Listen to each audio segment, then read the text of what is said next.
When I think of my nostalgia for Horizon Zero Dawn, I think of an amazing setting filled with tons of lore and intrigue. I remember an enjoyable story that kept me interested all the way through, as well as the gameplay and the overall aesthetics. I remember so much uniqueness of the game that was executed exceptionally well and have very fond thoughts of it. And after rewatching my playthrough, I've decided to place it ahead of Trails of Cold Steel 1. Here's why. While playing through the game, it was very evident how much I was enjoying it. Despite not doing many side quests, or even engaging in much exploration and collectibles, I was eager to move from one story quest to the next. Horizon Zero Dawn hallmarked one of the coolest and most interesting worlds I had ever experienced, and my desire to learn about that lore was at an all-time high. When it came to the gameplay, I certainly struggled against many of the machines in regards to combat, with Ravagers being the most challenging. Keeping track of all the enemies was tough, and my slow adaptation to their movements caused many dire situations. I often found myself struggling to navigate the camera or just overall got overwhelmed by the amount of enemies to fight. Luckily, the world was vast and open enough to help mitigate that. I also felt relatively happy about the inventory management and upgrade system. I got to change my strategies as the game went on and started to value different skills, which in turn changed what equipment and upgrades I used. Ultimately, I felt as though the story was the most interesting thing the game had to offer, with the gameplay offering a nice supplement. On top of that, many of the characters were memorable and it was an overall great time. For the rewatch, I was definitely surprised by the shortness of my playthrough.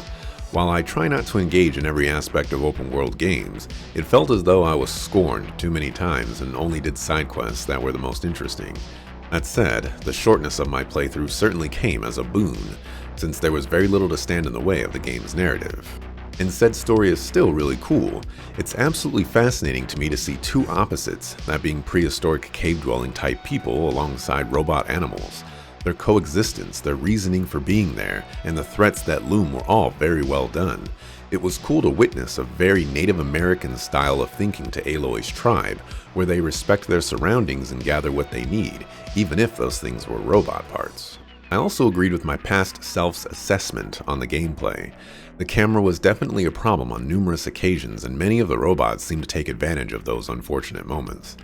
I also think the stealth in the game was definitely overused, but the final mission helps make up for it.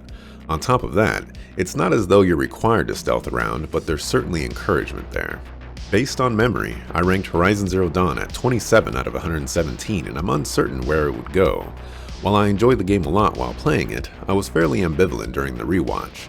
The story and the world do so much to elevate the game that it certainly feels deserving of something great. Yet knowing myself, I would really engage in the open world game's activities if they were worth doing, and I liked doing them.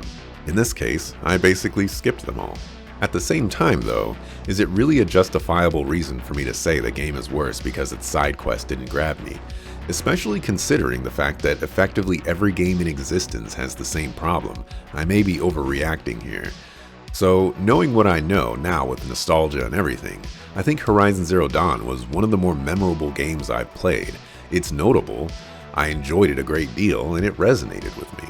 With that in mind, I think that places it ahead of Trails of Cold Steel 1.